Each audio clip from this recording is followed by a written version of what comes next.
Hello and welcome back to the Week in Nintendo right here on GVG. I'm your host this week, as almost always, Steve Bowling. But what doesn't happen every time is I have a full panel today. We're going to be talking about a range of topics. I've got a mini review of Romeo as a Dead Man for you, which is at some point coming to Switch 2. It's about as guaranteed as it can get.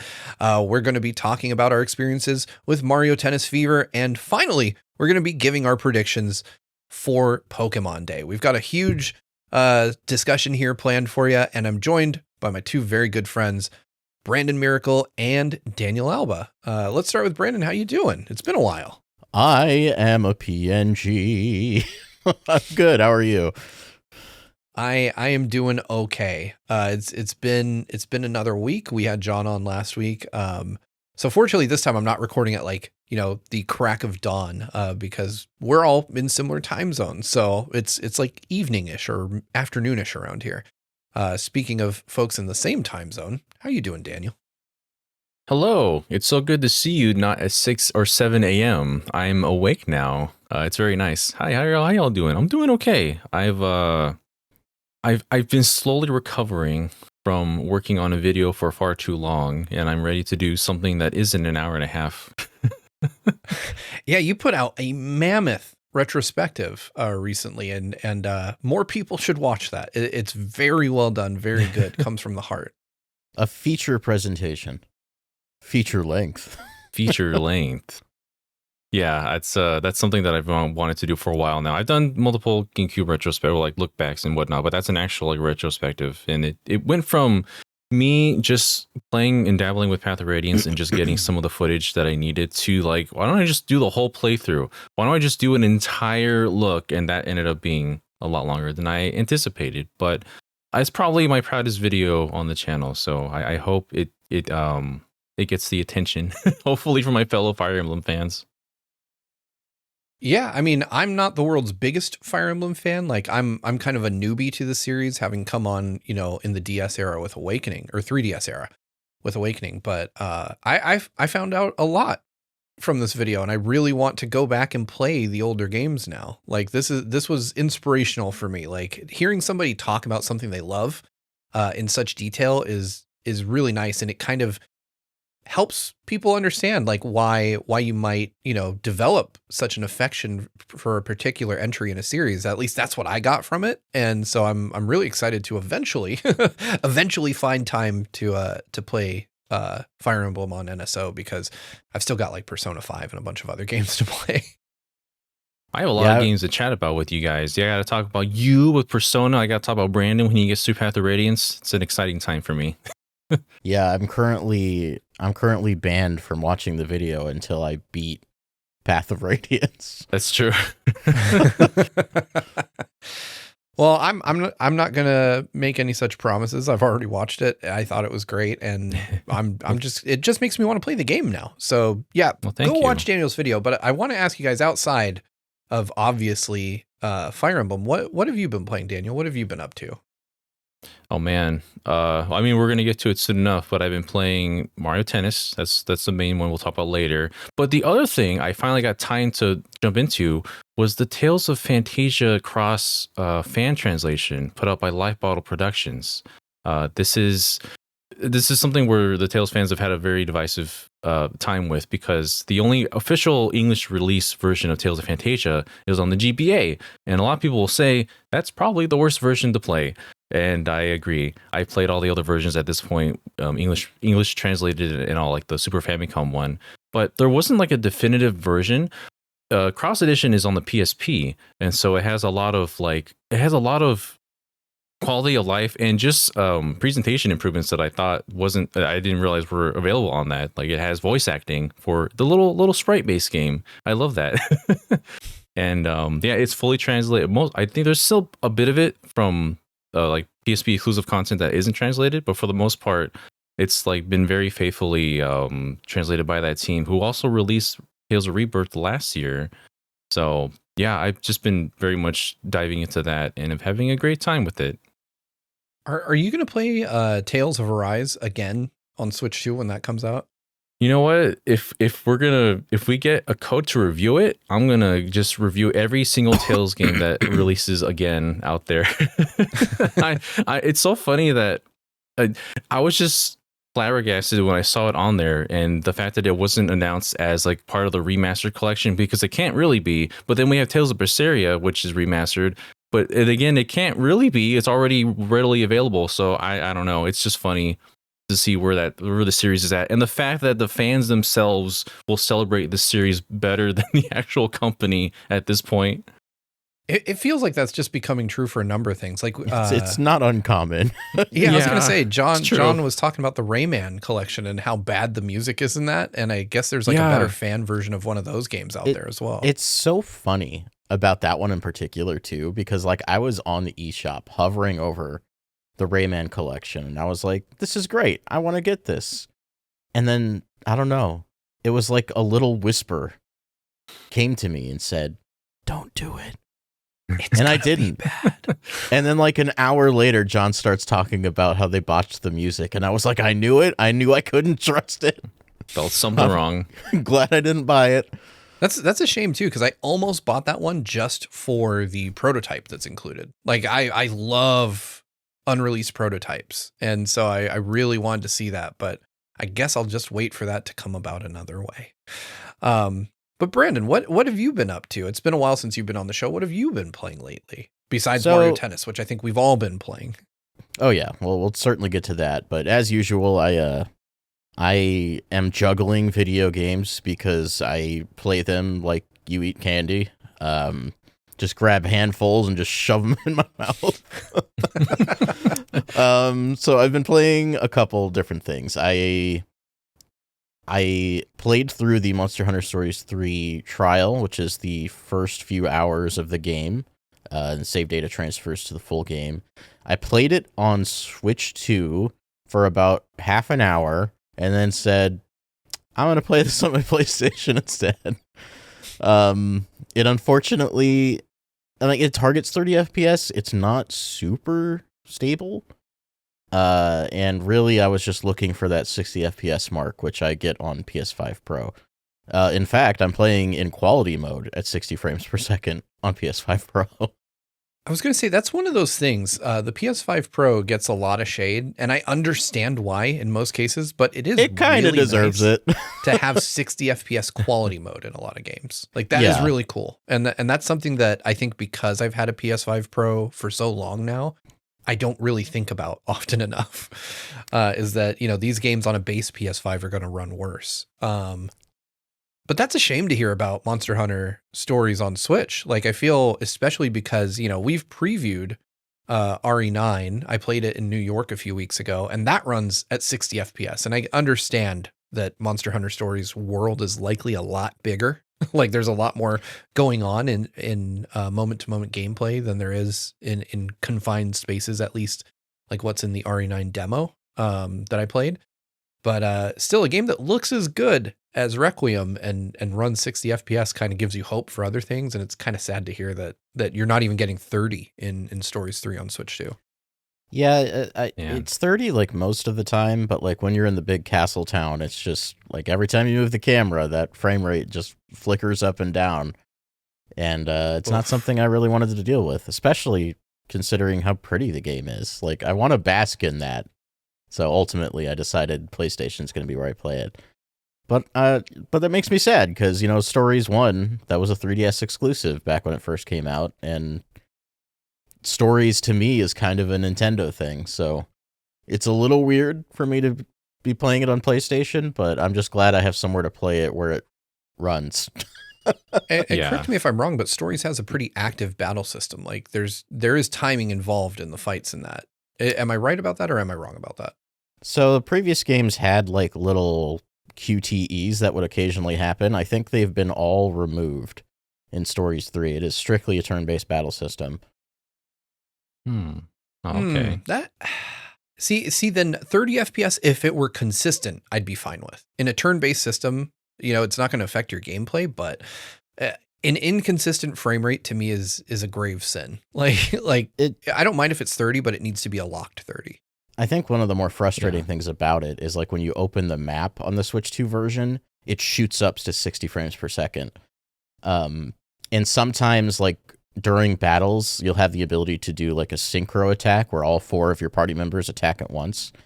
There's a little splash screen that pops up that plays in 60 frames per second. And it's so jarring to go from high frame rate to not high frame rate. And it's too consistent, and it bothered me a lot. Yeah, I could see that. Like for me, I think one of the bigger things, because there's a lot of talk online about how, Switch 2 games run. I think Nintendo has more scrutiny on them than they've ever had before in terms of performance.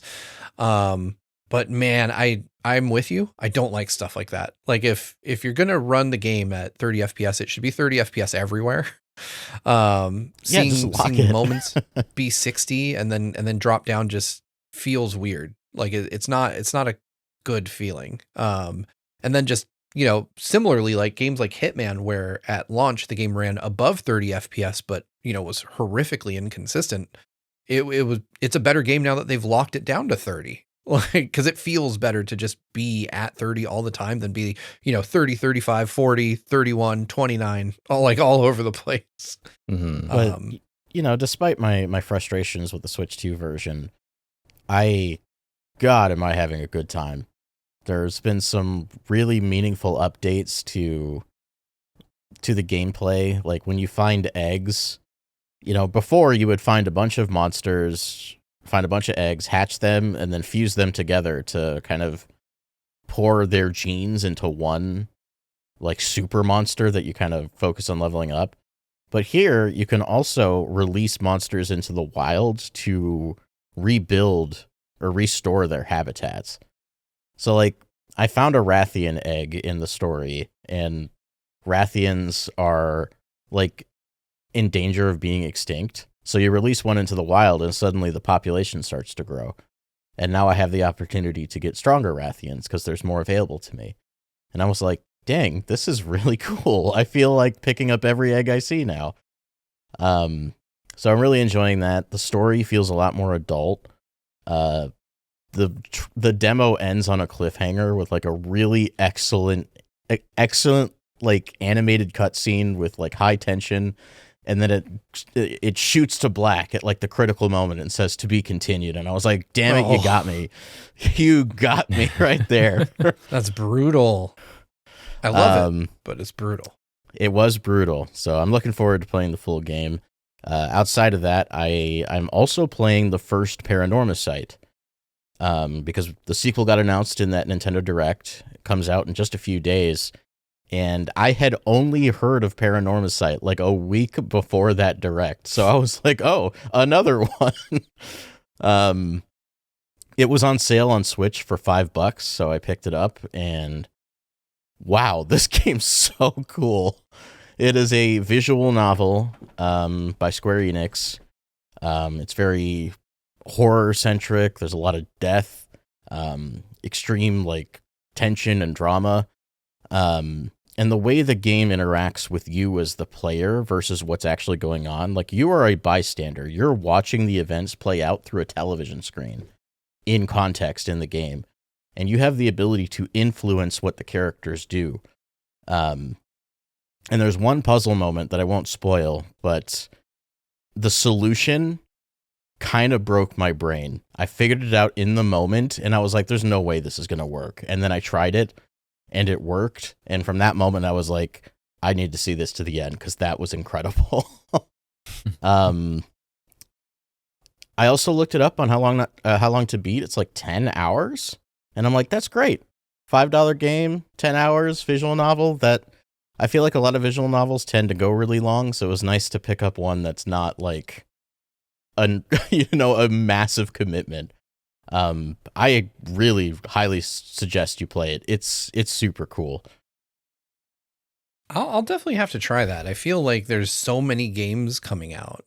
But I do want to take it back for a minute because you mentioned that you played Monster Hunter Stories on PlayStation, and one of the games I've been playing or did play that I couldn't talk about in previous episodes, I played exclusively on PlayStation, though it is definitely coming to Switch 2 at some point. I I was lucky enough that Grasshopper sent me over a code for Romeo is a Dead Man. And I thought about doing a video on it by itself, but I don't necessarily think until it has a Switch 2 version that our audience is really going to turn out to watch it. So I wanted to give it a bit of a spotlight here because it's nuts. And if you are familiar with Suda's previous work, then you are going to know immediately if you're going to love or hate this. For me, as someone who is a fan of a lot of Suda's previous works, particularly the No More Heroes franchise, this feels like something of an in-betweener. Like it feels like it exists at kind of an intersection of previous things he's done. But the influence of No More Heroes, particularly the third entry, is undeniable. It feels like, and for those of you that don't know, currently Suda51 cannot make another No More Heroes game because Grasshopper is owned by NetEase now, and I believe No More Heroes is owned by Marvelous. So the IP is not available. So Suda would have to get Marvelous's permission to make another No More Heroes. He's previously stated he's not really interested in doing another one, so I don't think he set out to make another one, but there's enough of No More Heroes 3's DNA in here that it feels like maybe this game started out as a prototype for No More Heroes 4 and became something else.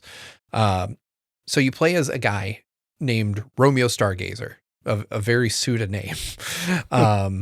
And he's got a crazy scientist grandpa, and he gets his face literally eaten off, gets his arm torn off, like gets mangled by a zombie in the first 10 seconds of the game.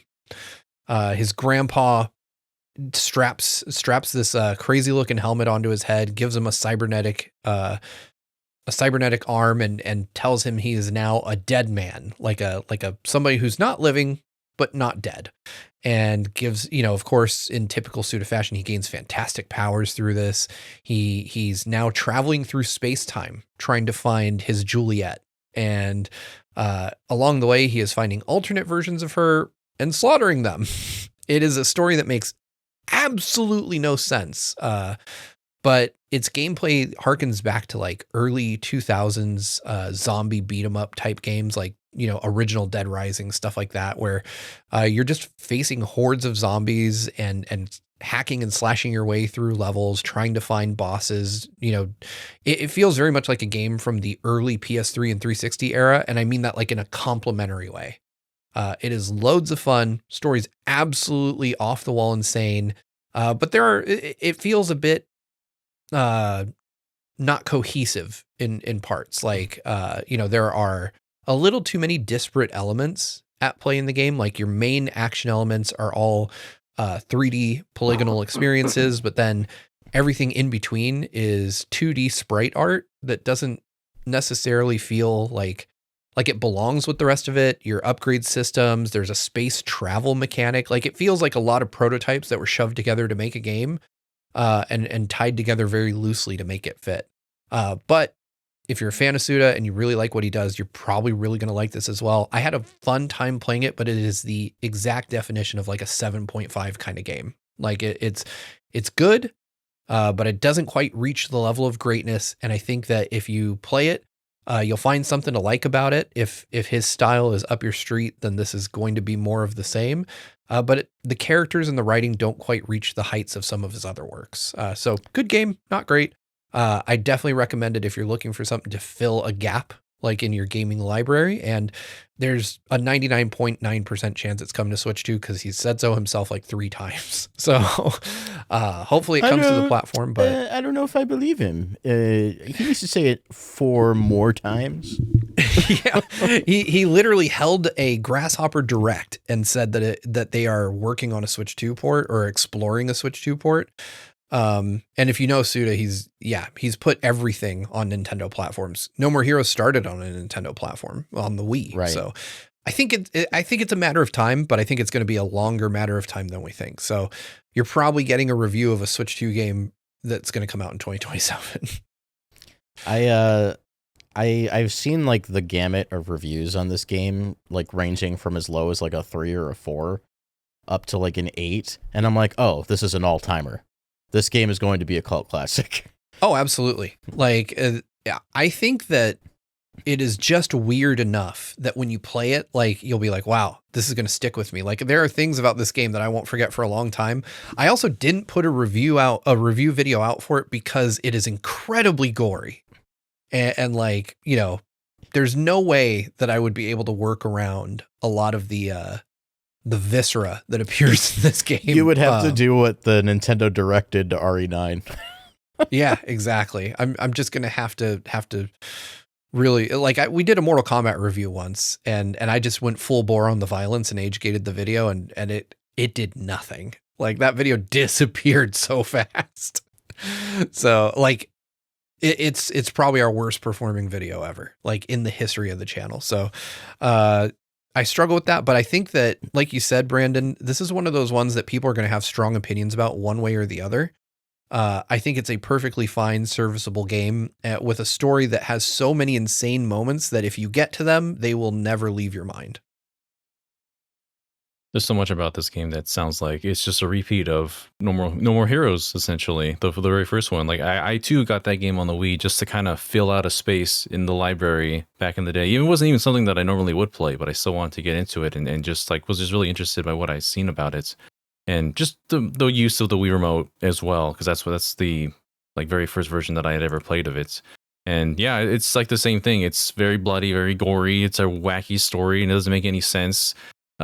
These guys are just going through hell, killing everything in sight. And yeah, it's all about just the kind of like crazy ideas that Suda51 has in his head, putting into video game format. I'm glad he still has that. Yeah. I'm glad he still has the outlet and the medium to express that out there. And yeah, I still think we need more games that are like that aren't like the all-time must-play classics, and something that's just a bit more that's going to become a cult classic, like the original No More Heroes and the rest of that series. I'm gonna get on my soapbox now.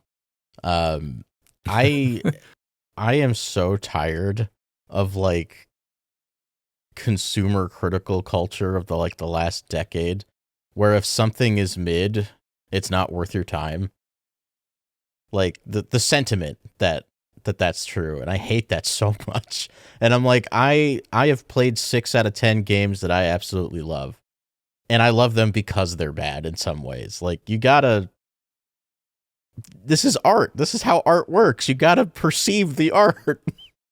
Yeah, and it's seldom as true as it is than with games like Grasshopper games. Grasshopper games are almost a lost art form in and of themselves. Like there were so many imitators to the crown back in the Wii era. Like you got a lot of wacky, wild games out of a number of publishers who now play it very safe, right? Like Sega had Mad World back in the day. They would never put out a game like that now. But No More Heroes, you know, it's beloved the way it is because people looked past a ratings number and actually tried the game for themselves. And I think that there will be a group of very passionate people who love this game if they look past, you know, what people say on Twitter and what reviews say. Like I really like this game. Despite giving it a 7.5, I really, really like this game. I had a lot of fun with it. I would play it again if I didn't have to play other things, but it's definitely a good time. And when it comes to Switch 2, I probably will play it again. It's just enough of a weird ride that it's a game you want to recommend to your friends just so you can talk about the weird places it goes. Yeah, I think people need to open their minds a little bit. I love that Suda and his games are so unabashedly what they are, and they are unashamed of that. And I think that's something to be appreciated. Something that should be... That's something that more developers should try to attain. You know, I also gave like Dragon Quest VII Reimagined a 7.5.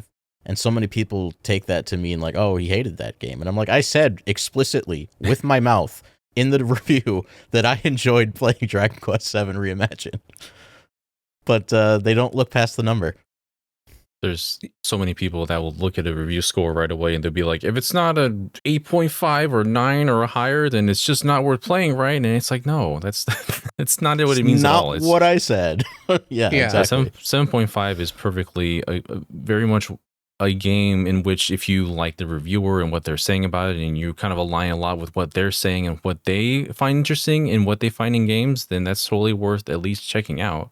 But yeah, the narrative has been so skewed in the last like almost half decade or longer at this point now.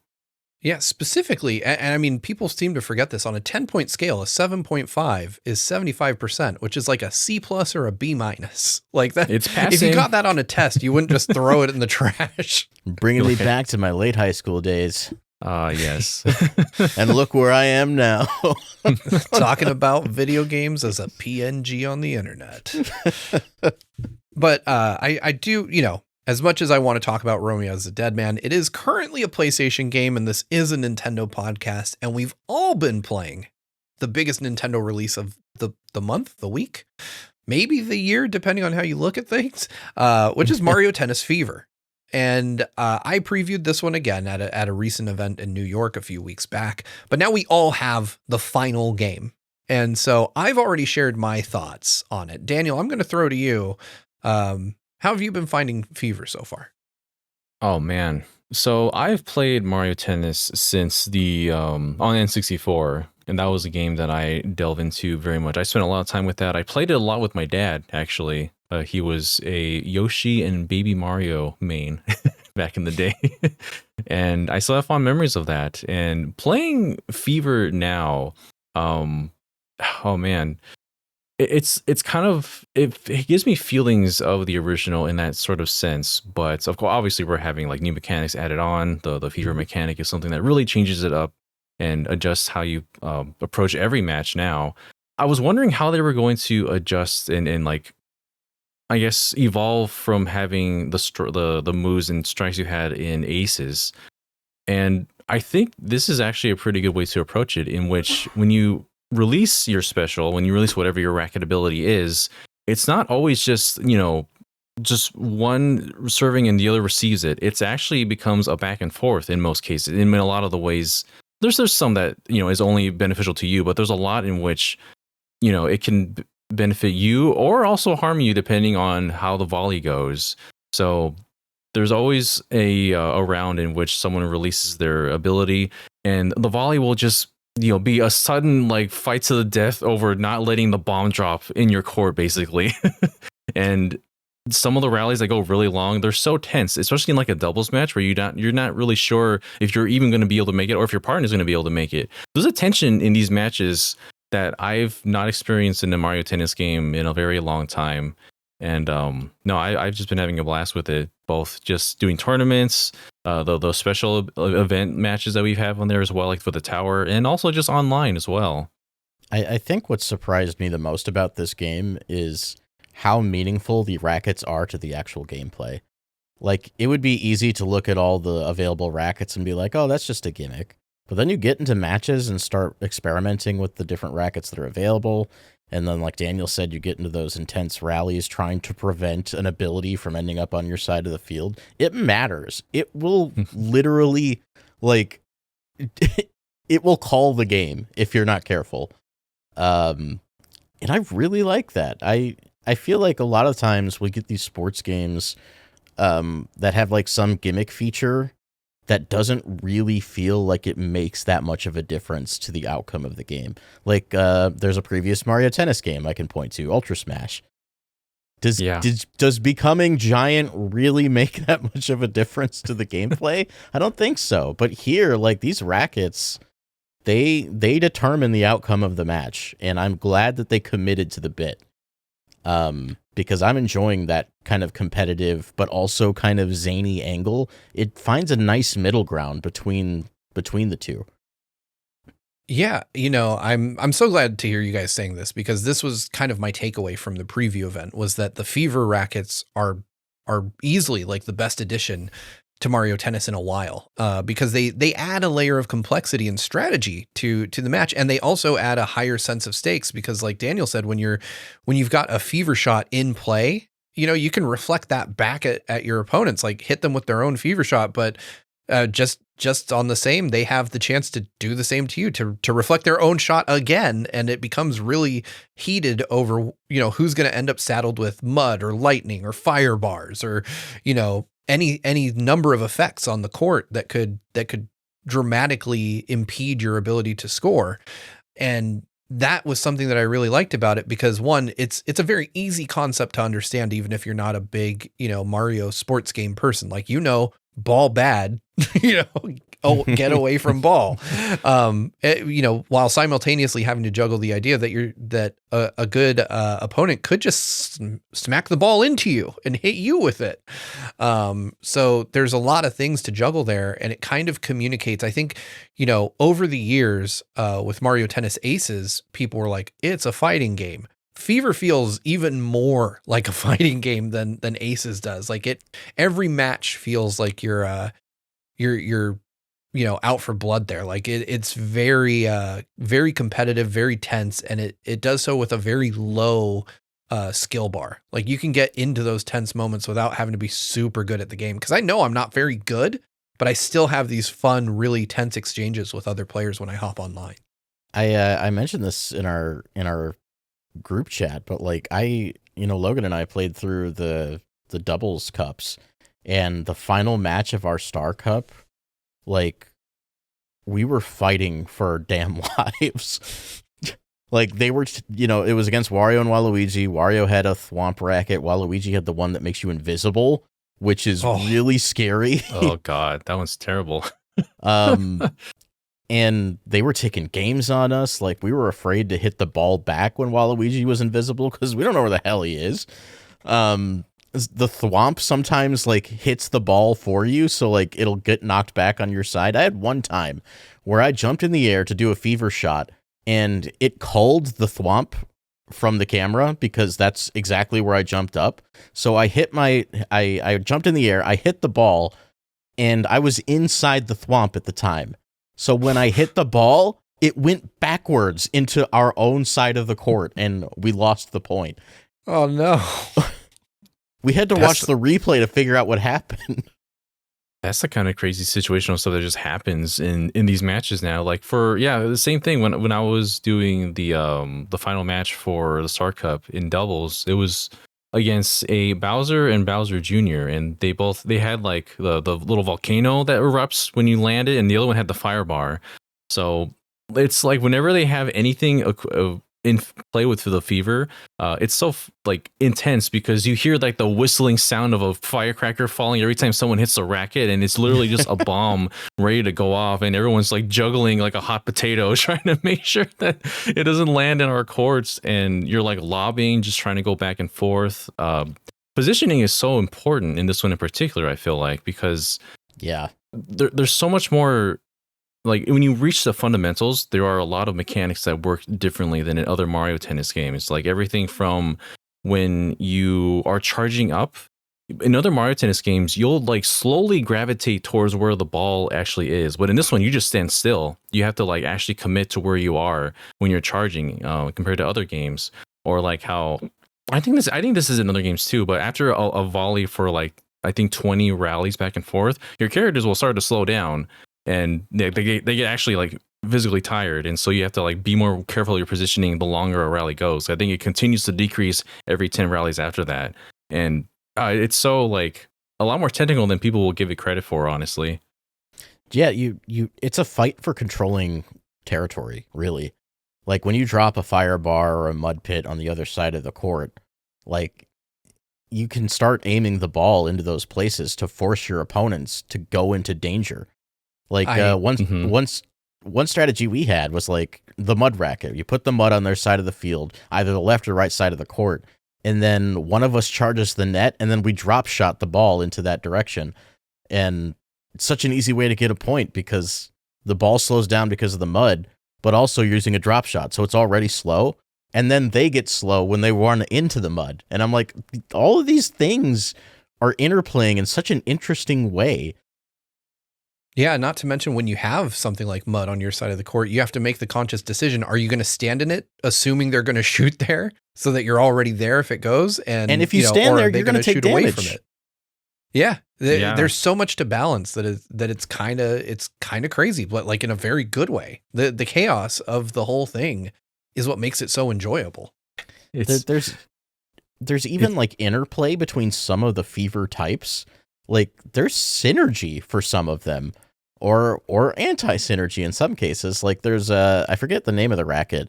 It's one of the tornado ones, but like it has the ability to blow away the banana peels or pieces of pokey or whatever.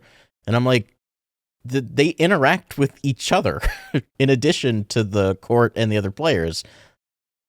Yeah, it's really layered. Like if you're doing a rally and there's something that has like an active fever on the ball, I can use like the bullet bill racket, and now it's the same ability, but now it's going extra fast in their direction, and you have that ability on your racket for like the next 5 volleys, I believe. And so yeah, that's a way to give a lot of pressure to the other team, and I didn't expect like them to be interplaying and like, yeah, as you're saying, borrowing or like just interacting with each other throughout the entire match. My favorite one so far that I've unlocked, because I haven't unlocked nearly all of them, but my favorite one is the shadow racket, where you just get another player. Like it just clones so funny. That is such a mean one to use, by the way. Like I had somebody who was using the invisible ball against me, and I did shadow clone jutsu as Wario, and then suddenly my clone was just hitting the ball back. Wah, Kage Bunshin no Jutsu. That's a good defensive one though, because like as you mentioned or earlier with like the mud, for example, someone can cover one side of the court and someone can cover the other side. Like there's a cool mix of defensive and offensive ones, like the ones that also when you send it their way, it pushes them back. Yeah, forcibly. Like, yeah, there's a lot of different ways to experiment with all these rackets and the characters' stats themselves. There's a lot to experiment with. Not only do the characters have different stats though, but each character has one individual unique trait that another character won't have. Mm-hmm. Like, I think like Chain Chomp cannot be pushed back by charged topspin attacks. So like, you know, you can't push him back if that's part of your strategy. Or Dry Bones, like his drop shot has a huge curve on it. Like every character has one individual trait like that to make them even more unique. Rosalina will lob the ball into the stratosphere, literally, like all the way in a crazy curve and come back down again. That's always very scary. Oh, that makes sense. That's the only one of those that you mentioned that I have seen. And I was like, what the hell just happened? Like when she did it to me, I was like, how'd you do that? That's just something Rosalina can do. It's cool. Yeah. I love how unique all of the characters are. Yeah, they've done a really good job here. I feel like this is a game that is going to be one of my go-tos for multiplayer on Switch 2, which I don't think I've had a game like that just yet. Like I still love a bunch of Switch 1 games for multiplayer, but I think this is the first Switch 2 specific game that I've been like, yeah, I can see myself just kind of randomly picking this up and playing a few matches and being done with it the same way I do with like Splatoon and other games like that. Yeah. It helps that like this is probably the most fully featured Mario sports game we've gotten like since the GameCube era, maybe even more so than some of those games.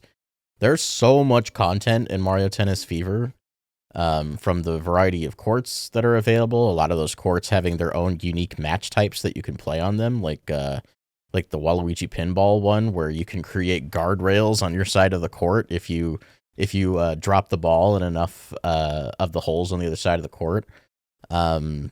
Or my favorite, which is the Mario Wonder Court, where you can get the Wonder Flower and then just crazy shit starts happening.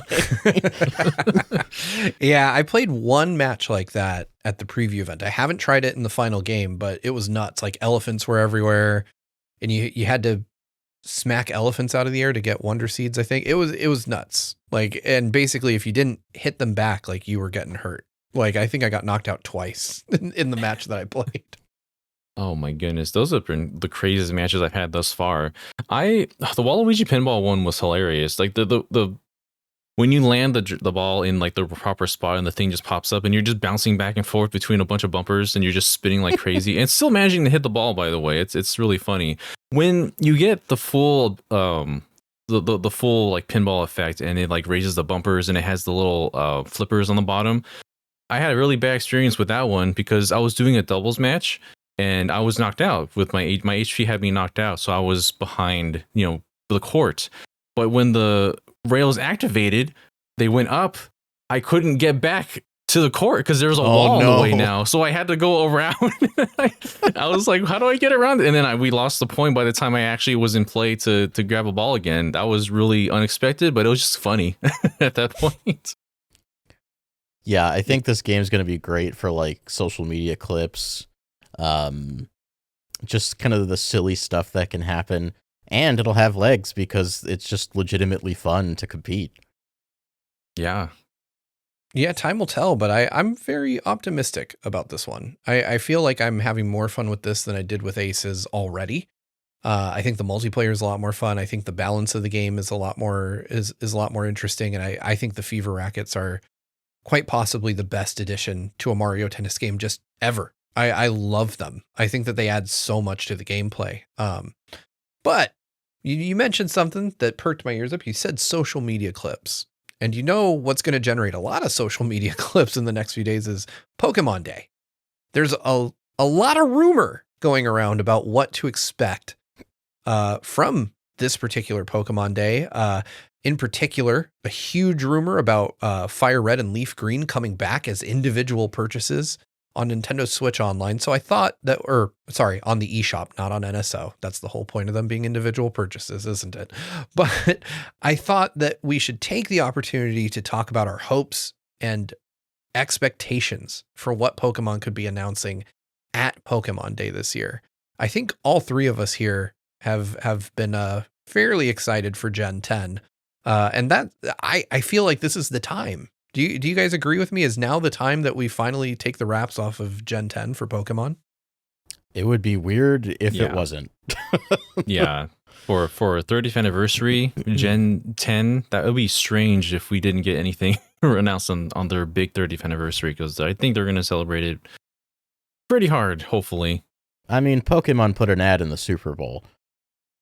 Yeah. And it didn't even advertise anything other than the brand.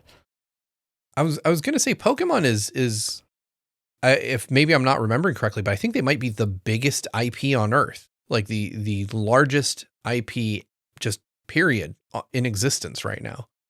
It was for a time. I don't know if it still is, but that's definitely, it's been true. Yeah. Historically, it's been true. And even if it's not the biggest, it is one of the biggest. And I don't think there's any way of saying it's not. It would be, I feel like Gen 10 has to be announced at this point.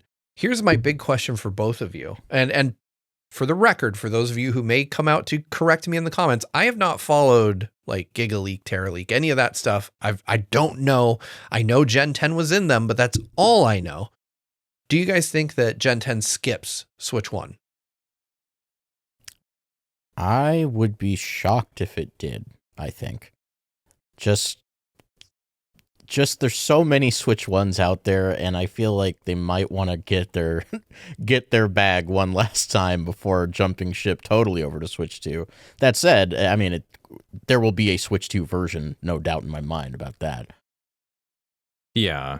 I mean, we got Switch 2 version for Pokemon Legends ZA. They'll definitely make a version dedicated for that console. But for Switch 1, yeah, I think the Pokemon Company has been known to like continue supporting a console or a handheld long after it's already been overshadowed by another console release, like for the Switch and the 3DS, for example. So I think they'll keep on releasing for Switch 1 just a little bit longer, but eventually we'll be focused solely on Switch 2. It's hard to let go of the install base when you have such a popular IP, and I think there was like many, like at least twice as many more sales of Legends ZA on Switch 1 versus Switch 2. So yeah, their numbers are gonna do the talking for that. I think if you were to ask me what I would prefer a built from the ground up original Switch 2 Pokemon game. I just don't know that this is time for that yet. I reluctantly agree with you both. Yeah.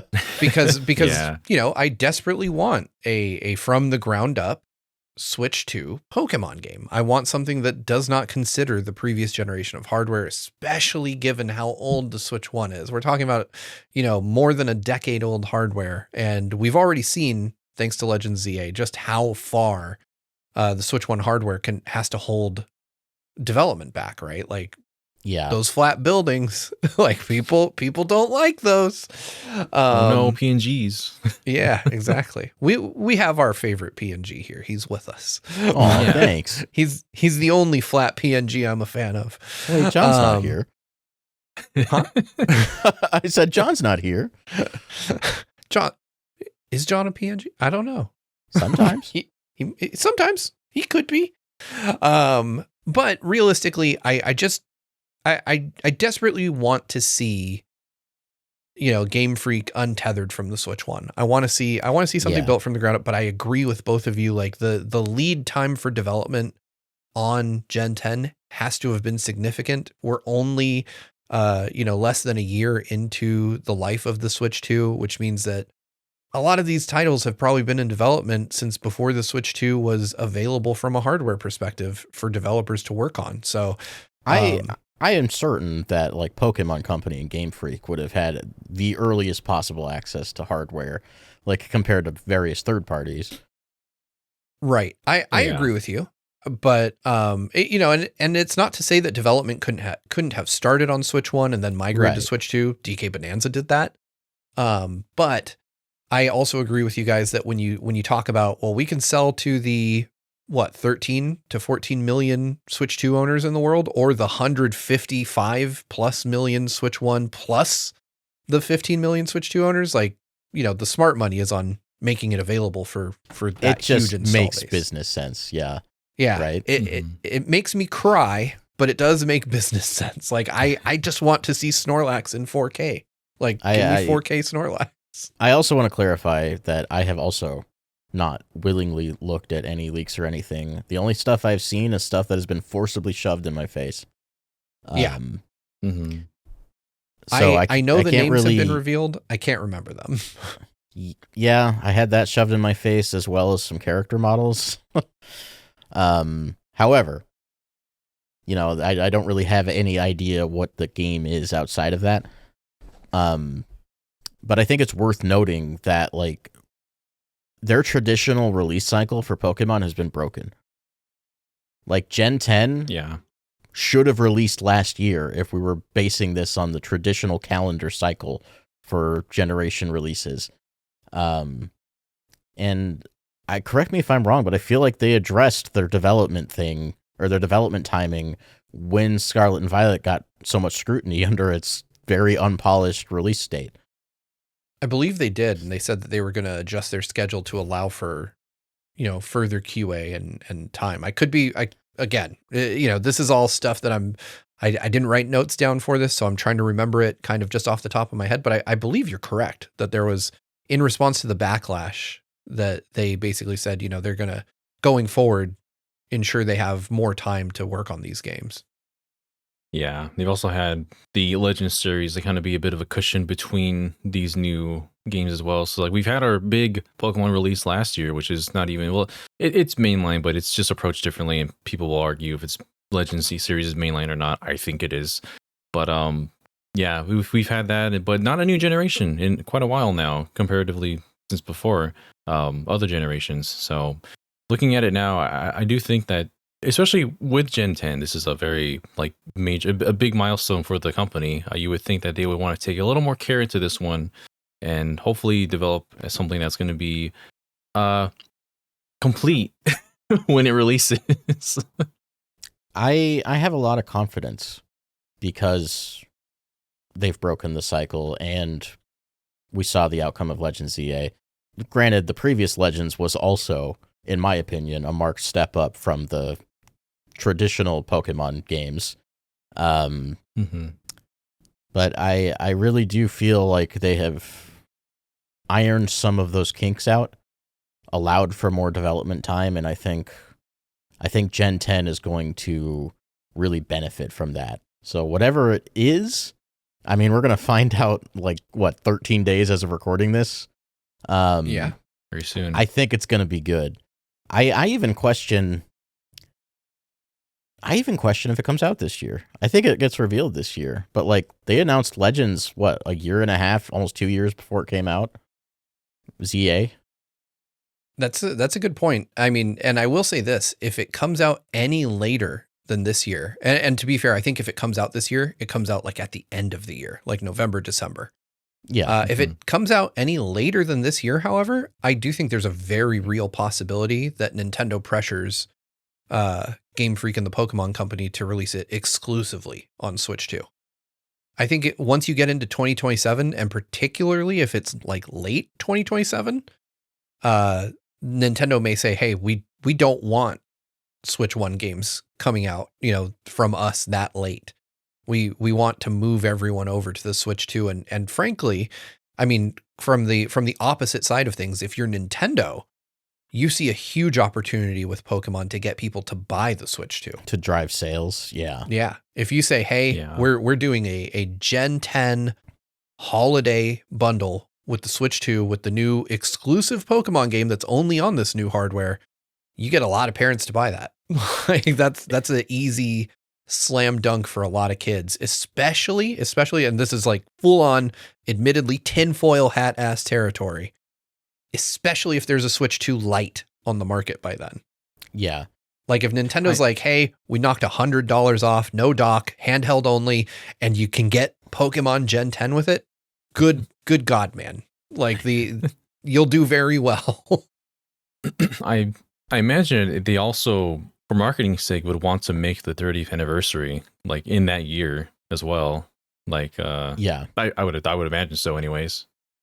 I agree with you, but there's this weird trend of like companies only like barely acknowledging these milestone anniversaries. Like look at, God of War, right? We recently got the final 20th anniversary announcements for God of War, and it was, here's a 2D Metroidvania, and also we're just announcing that we've started developing a remake trilogy.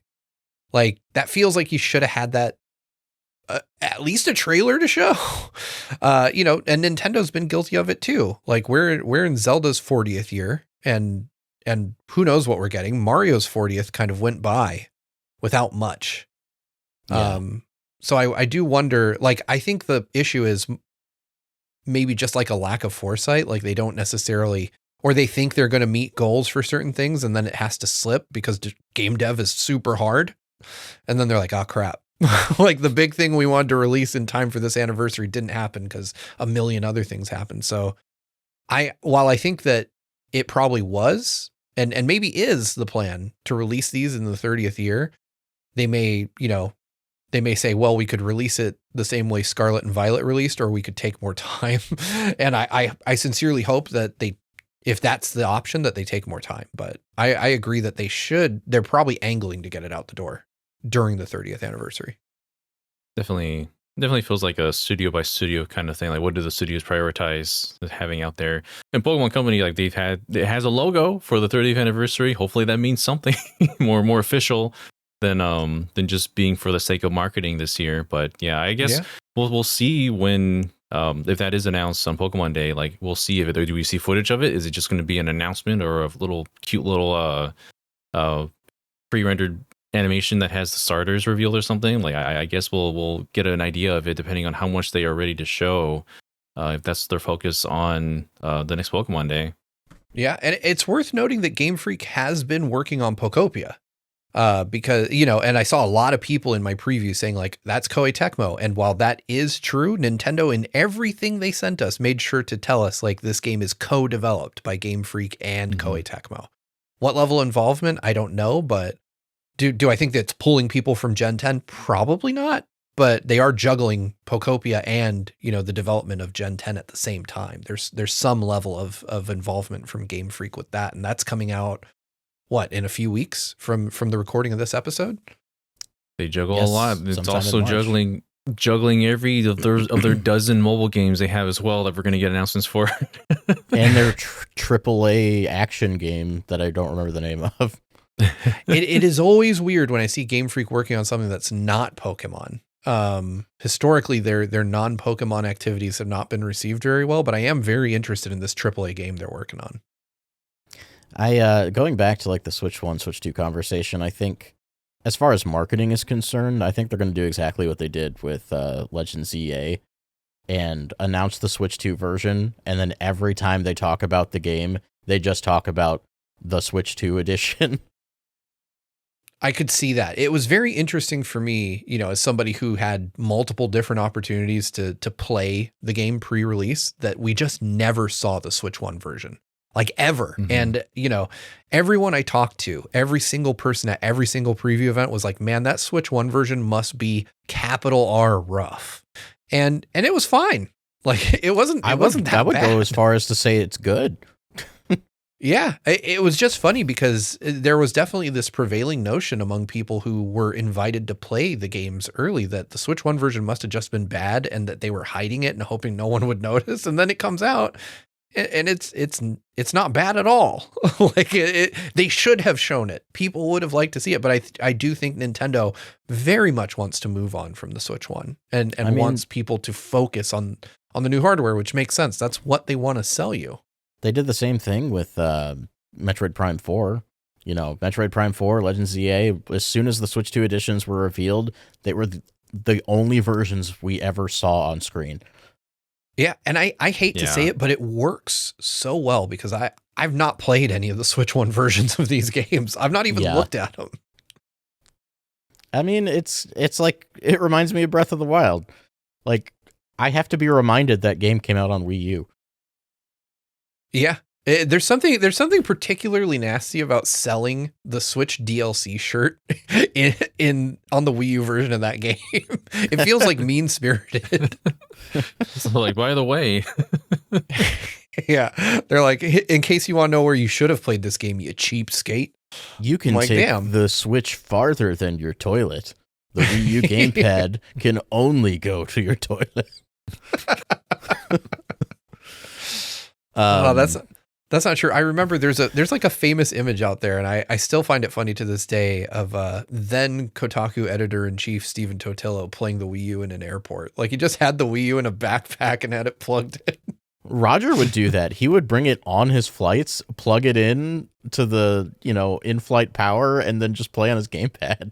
That is nuts. And I'm like, you have less shame than I, my man. That is dedication.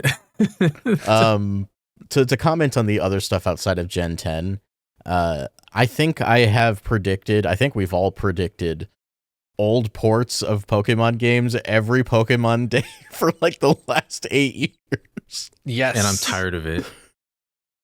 I still think it's going to happen. Like, I think there being rumblings of it happening this year is probably more indicative. It is an anniversary year. They did do those 3DS versions of the Gen 1 games, so it's not unprecedented. I think even if it doesn't happen this year, it will happen eventually. I actually I think that there's so much smoke with the Fire Red and Leaf Green rumors that I feel like they are happening, and I feel like they're happening at Pokemon Day. I feel like that's surprised happening. if they didn't. That'd be a huge selling point. Did the 3DS ones have Pokemon Bank connectivity? Yeah, you can send Pokemon from the 3DS versions to eventually go through all the way to home. Okay. I think we are getting the announcement of Fire Red and Leaf Green. I've seen some people go as far as to say that we're going to get an NSO announcement. Correct me if I'm wrong, I don't think an NSO announcement of any kind has ever happened on Pokemon Day. I don't think that they do that at these, but people seem to semi-regularly expect them. I'm racking my brain, and I don't think so. Yeah, I would have known because I'm always wishing for Pokemon Pinball to this point more so than Gen 1 or Gen 2, but we haven't even gotten that yet on NSO. So yeah, I think that there is something to the rumor that they're going to release Fire Red and Leaf Green. I don't know, what form that'll take, but I mean, it feels like at the anniversary, that's a really good time to announce that these are going to come out. But I don't think it's going to be like on NSO or anything. I think it's going to be like a standalone thing because the Pokemon Company knows we'll buy these games again. And they're right. I will. I know. I'm part of the problem. I'm not going to lie to you. I'm going out after we're done recording this and I'm going to go buy those new Joy-Con colors because I can't help myself. Uh-oh. So no. if you sell me Pokemon, I'll buy it again. I do wonder if things will like extend even like beyond Gen 1 because I fear like there's so much contempt in this fan base for Gen 1 because they always shower Gen 1 at us. Like even the Pokemon pinball machine that got revealed is entirely like Gen 1 themed. It is like all Gen 1, and then I saw a Furfrou just snuck in there out of place, thinking he's part of the crew. There's a Furfrou, there's like a tiny Incineroar, and then one of the boss battles is Lucario for some reason. It's Charizard, Mewtwo, and Lucario. It's a very interesting thing because I think that there's... I honestly think, and this is me just being a cynic, like as cynical as I can be, is that...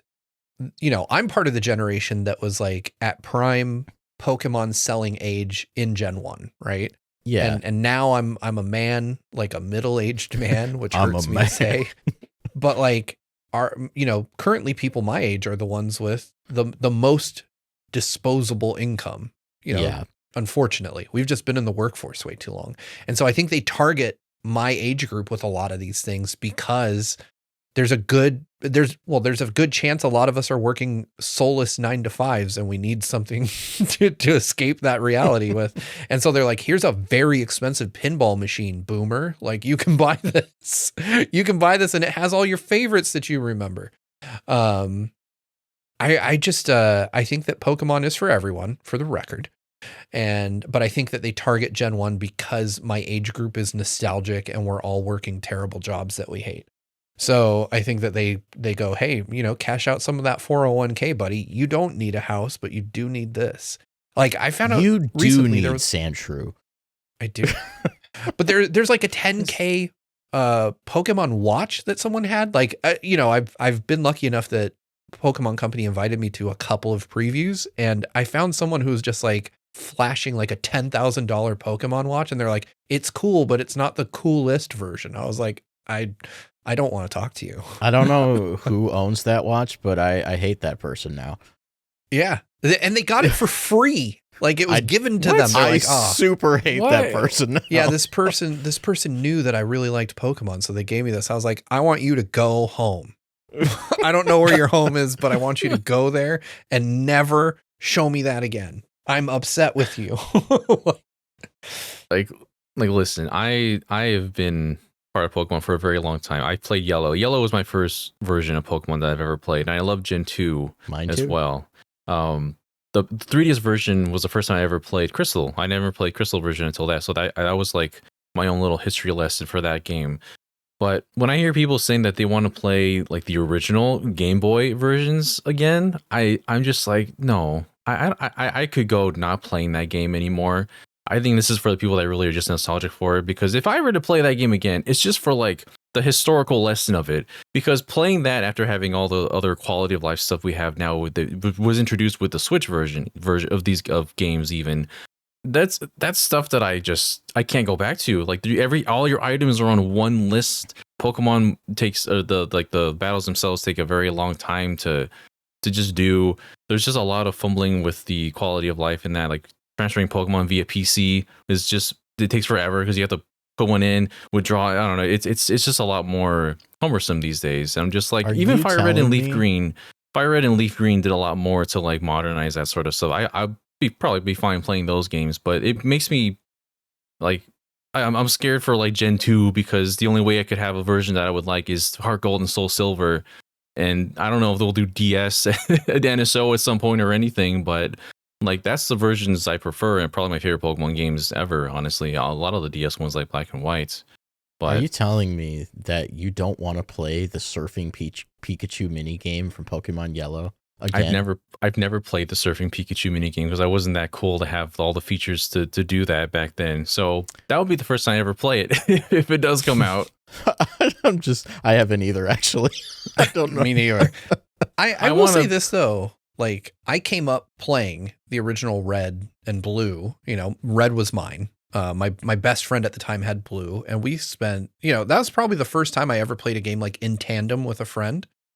And I would like to go back to that. I know that it's clunky by modern standards, and I certainly wouldn't want to pay more than like a couple bucks for the privilege. Like I'm talking at most like $4.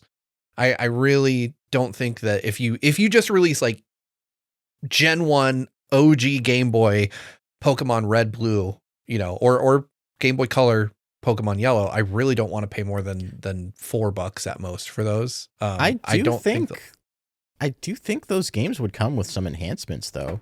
Like, I think there would be like a fast forward button, because I mean they did that on the N64, didn't they? The Dodrio mode. If you have them on there, you have to unlock like the Dodrio mode. Yeah, they have. That's a very specific situation. I feel like they wouldn't do that. That's just me, though. I don't know. I'm very have opinions about this, honestly. Like, but no, go ahead. Keep going. I think there would be some other little quality of life things like that, because if there's going to be Pokemon Home connectivity, they're going to have to do some work and not just leave the ROMs in whatever state they were. I think they might have some kind of overall container where, you can speed up the game. Maybe you can access Pokemon Home from in the app. But that's just me being hopeful and wanting a reason to spend $15. I would hope so, because like I feel like unless you are of our age and you've played these originals way back then, or you're just a really diehard fan of Pokemon, the modern generation, which is, as we were talking about earlier, probably isn't even the generation they're specifically targeting. Like, they're not going to have the patience to play these games, given what we have now. There are some quality of life improvements that we had with 3DS. Like, you could do wireless battles very easily. Just, you don't need a game link cable. You could just have somebody who has the game and you can trade or battle that way. So there'll probably be something, at least that much, if they ever release those titles, or even like the GBA titles too. Yeah, I don't think that there's a scenario in which I'd be unhappy with a re-release. I would love to have these games more accessible. I'd love to be able to play them again and have a way to get those Pokemon from, Gen 1 all the way up to Gen 10, hopefully, right? But outside of like Gen 10 remakes, I mean, they're going to drop a bunch of crazy stuff. Do you think we're going to get, what's your over-under on if we get yet another Pokemon mobile game? Pokemon Master Sex 2. I forgot about that. What a hashtag, man. Like, they had to know, like, because these things pass through so many people. I don't know that we'll get another mobile game necessarily. I mean, there's Pokemon Champions, which is technically a mobile game, but it's also coming to Switch. I think we get a release date for that, because they're going to use that in Worlds this year. There's also, we're going to get the rigmarole for Pokemon Master Sex and Pokemon Cafe and all those other little puzzle games that I do not give three shits about. There'll be a new booster for TCG Pocket announced, most likely, because the timing will line up for that. There'll Pokemon be Sleep the next too. Pokemon you can sleep with in Pokemon Sleep.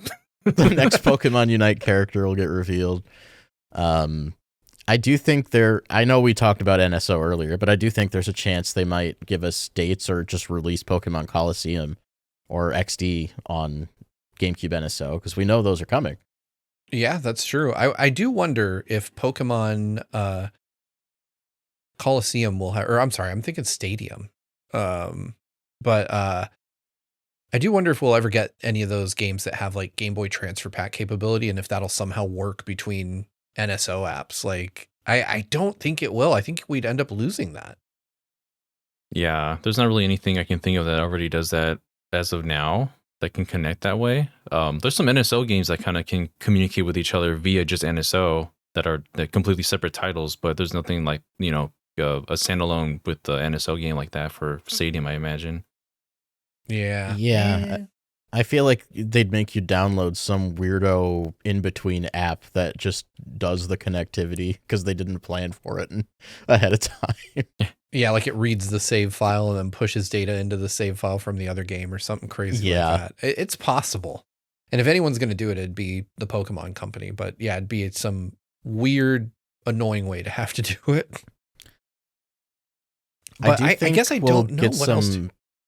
I do think we get some like extended media stuff. Like we might hear about the future of the Pokemon anime.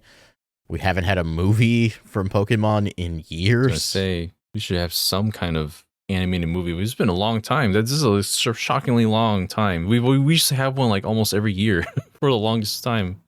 Yeah, and it's the 30th anniversary. You know, there's 3 movies in the like movie universe Ash timeline or whatever. I'd like another one of those. Play on my nostalgia. It'll work.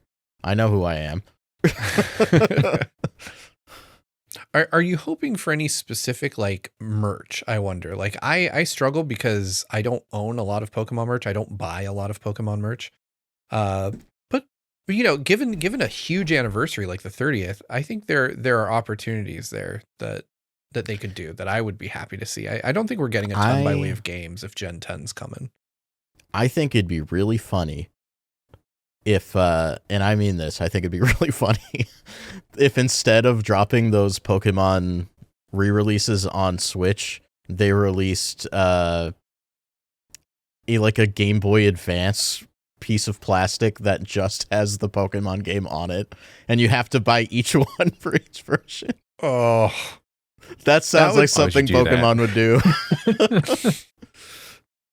Like just a Game Boy Mini that plays only one Pokemon game. Like the anniversary Game & Watches they did for Mario and Zelda.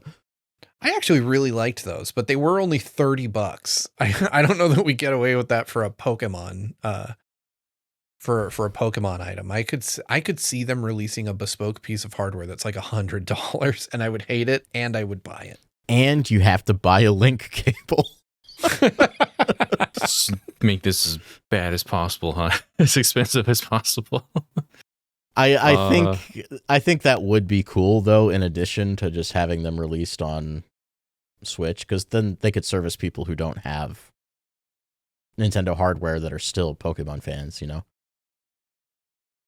Yeah, you know what I would love to get, and this is crazy, but I would love to get a new Pokewalker. The Pokewalker, the original, remains like one of the most accurate pedometers ever made for some reason. It's so funny. Yeah. Why is it like that? What technology do they put into it? It's like more accurate than an Apple Watch, and it came out like a decade and a half before.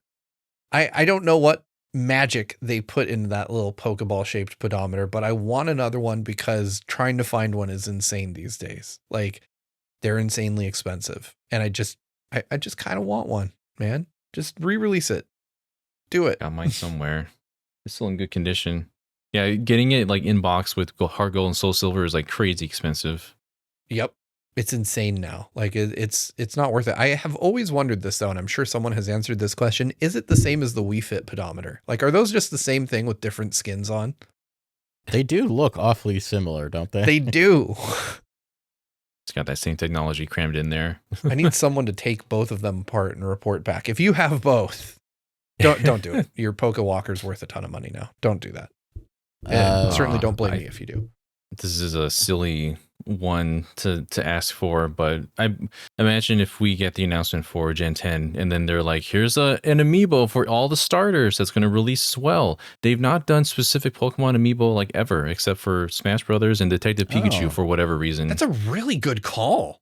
Yeah. I have never considered the fact that there are no Pokemon specific amiibos, but you're right. How has that not happened? That is really weird. Yeah. Yeah. Like once you said it, I'm like, how, like my brain was like, no, they exist. But no, they don't. I feel unwell. They channel all the amiibo. They channel all the energy to a massive Detective Pikachu, and it's been just harnessing all the amiibo energy since then. We have to find him and destroy him so we can give it back. There's a lot of trainers and specific Pokemon, like highlighted Pokemon, like even with like Legend Z, I can think of that would have sold really well. I don't know what they would do, but I mean, they feel more like merchandise and figures to collect now than the actual like a physical DLC basically that they're known that they have been releasing up to now. In ZA, like in the post game, you can unlock the outfits of like all of the major characters in side quests. What if the amiibo were just early unlocks of all that stuff? Where's my Corbeau amiibo? That would have gotten me the costume, and it would have been just a little figure out sitting on my desk now. Yeah, there's so much they can do with that. It'd be so marketable. I just want a croissant curry amiibo. to make my wife sick. She hates the look of that stuff. Oh no. I keep threatening her that she's someday like I'm gonna make Naveen. it. Yeah, she really is. Yeah, I think there'll be multimedia stuff. They always do that. And it's the 30th anniversary. They're going to celebrate it in every single avenue that they have, right? Absolutely. It's Pokemon Go's 10th anniversary. It's been a decade since that came out. That is nuts. I remember the day it about launched because it was crazy. It was insane during those times.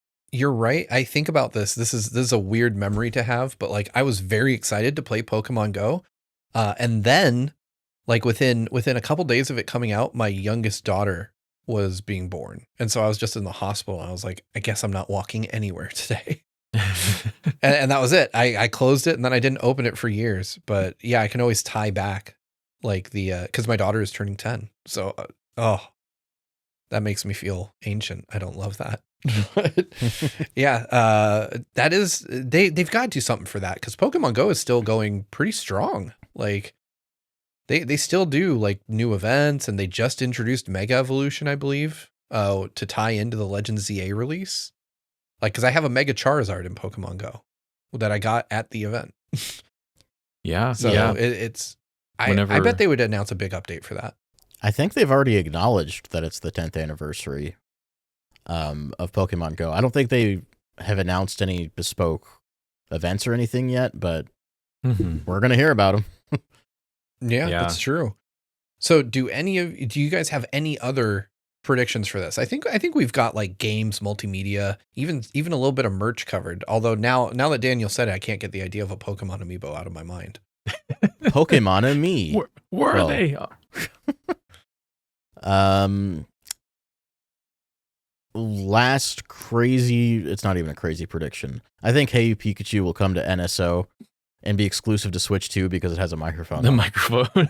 That would be so rad. I would love that. That was the game that I took to learn Japanese. Like when I was in Japanese class, I was playing Hey You Pikachu, like the import version. Turns out it's not a very good way to learn Japanese. I don't recommend it. I mean, Pikachu can only respond to like 16 different words or whatever. Yeah. Yeah. he's not a good study buddy, I'll tell you that. But if you ask him to dance, he'll do it. But yeah, I think that's going to cover it for our predictions. I do think that's a really solid one though, Brandon. I think that's a very good pick. But we want to hear from you all. What are your predictions for Pokemon Day? Do you think we're crazy out here hoping for Gen 10 and some NSO stuff? Do you want, I don't know what, like a $10,000 watch? Do you want Pokemon Sleep too? Let us know in the comments below. Thank you guys so much for watching. We will get back at you next time. If you'd like to get the Week in Nintendo just a day early on our Patreon, you can head over to patreon.com/gvgaming. We're at our silver tier for just $5 a month. You can get this, all of our discussions, a bunch of other stuff. You can head over there to find that out. But thank you guys, and we will see you next time. Until then, bye. Pokemon Sleep 2 or Riot.